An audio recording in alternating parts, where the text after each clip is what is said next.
I feel I'm getting too old for this, but it's time for the news.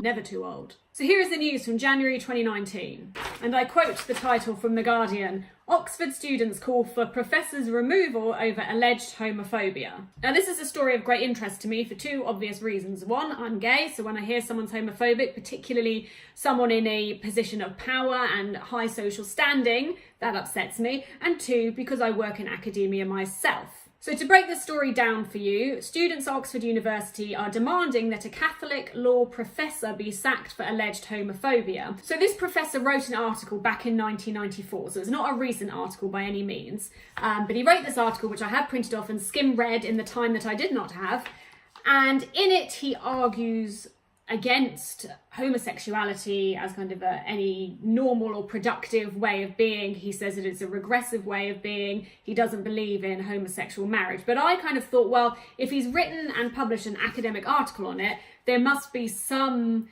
degree of, compelling evidence to his claims. Now, obviously, I don't believe in it, and obviously I find it upsetting, but there must be some academic weight to this. So I'm kind of reading through, and he starts talking about homosexuality as a psychological abnormality. So that's kind of at the beginning of it. So to quote his work here, he's talking about the phrase sexual orientation, and he says that it's used by promoters of gay rights. It's an ambiguous phrase which only means two things.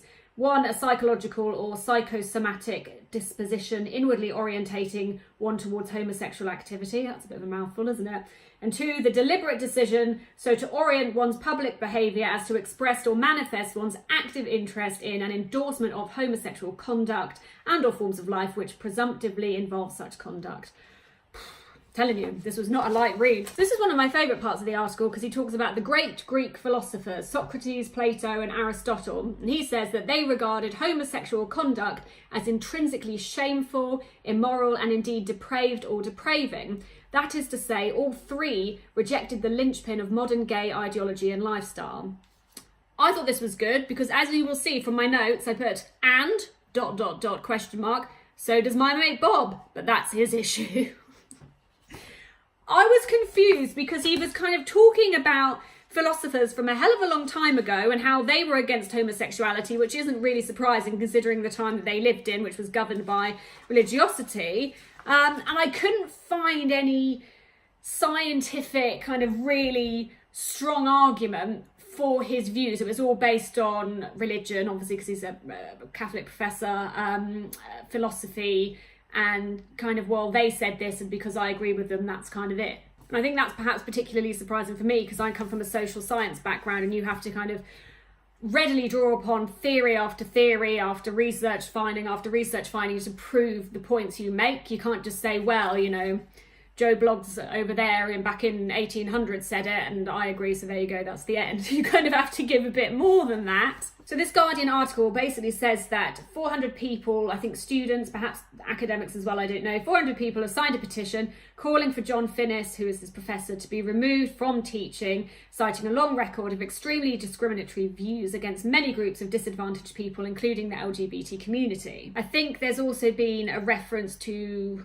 racism, I say in inverted commas, about demographic cultural decay.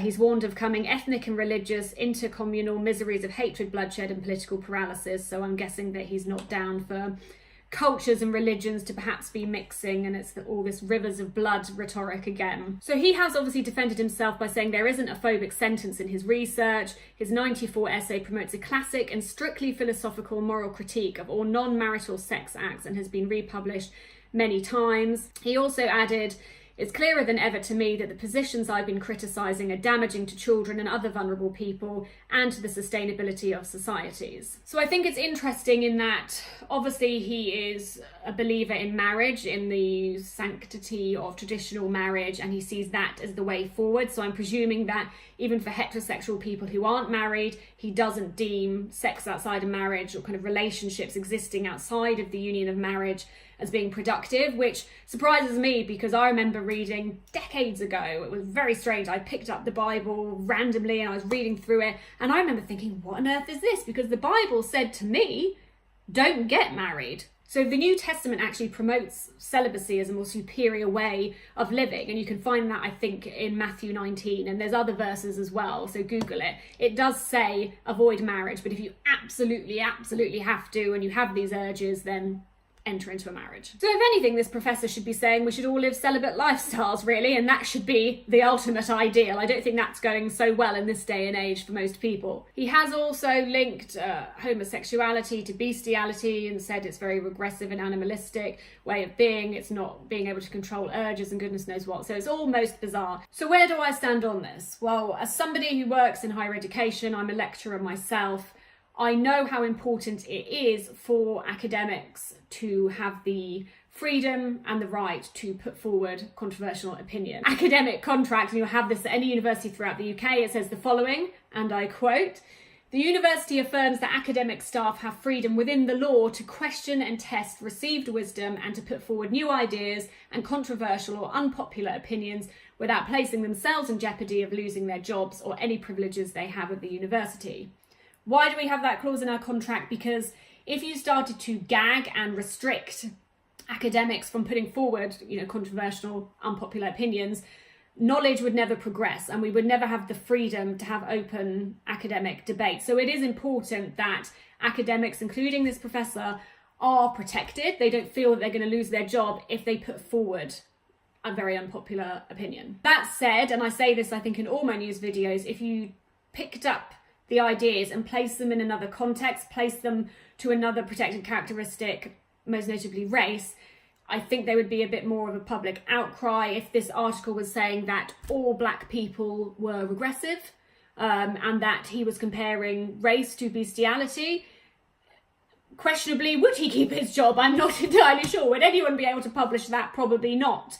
But because it's homosexuality, I think there is still this kind of gap, this room for debate because of the religious aspect within it. So I can tell you for a fact that he won't lose his job. As I said, he's protected by that clause, as are we all, and I think that he should be protected. I wouldn't want him to lose his job over that. He has a right to voice that belief, even if, in my opinion, it's in a very unacademic and unevidential way. But yes, it's problematic for the students that he teaches, for the people he interacts with. If I was a student and I was being taught by someone who I knew promoted those beliefs, I would be scared, and I would probably think, well, if he knows I'm gay, is he going to think, well, he is going to think less of me because apparently he's comparing me to an animal.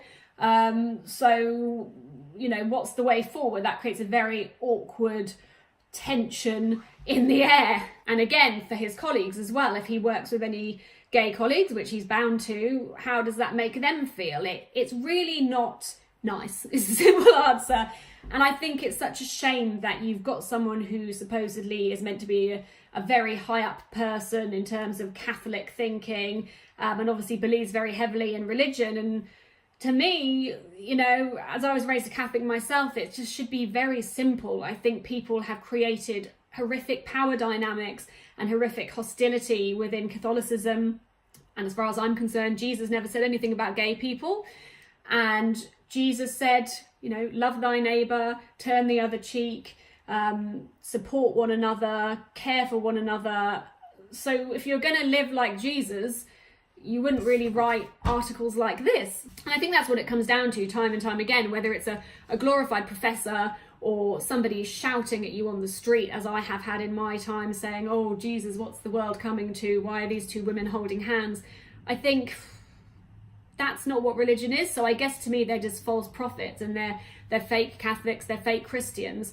If you are a Catholic and if you're a Christian, and don't get me wrong, I'm not into all this religion. Doesn't mean I don't believe in a God, but I'm not into all this religion due to the divisions it brings and the way it's perceived wholly incorrectly and the time in which it was written. It's all utterly ridiculous. But if you are a Christian, based on my upbringing, based on my knowledge of scripture, which is, all right, I'm not a complete novice, I've read enough of it in my time, this isn't Christianity. You should be loving and supporting and try to understand, because I just don't see, if there is a God in the sky, and I find that hard to believe, if there is a God in the sky and these people march up to heaven and say, do you know what, I was vile to these gay people, and I called them animals, and I wrote about it, and I spoke about it, and I said they should be denied their rights. Can I get into heaven? And God says, yes, you can. Thank you, my friend. Thank you, my son, for doing that. I don't want to know that God. I want to know the God that says, I'll still let you in, but we need to have a conversation because actually you perceived what I intended you to do completely incorrectly, and that's not love. Let me show you what love is. It's all getting very emotional and spiritual in the news today. So that's it. What are your thoughts? Write them below. Should this professor be sacked like this petition is calling for, or do you think that's a step too far, which could potentially gag academics all over the world, including me? Thank you very much for listening. Peace.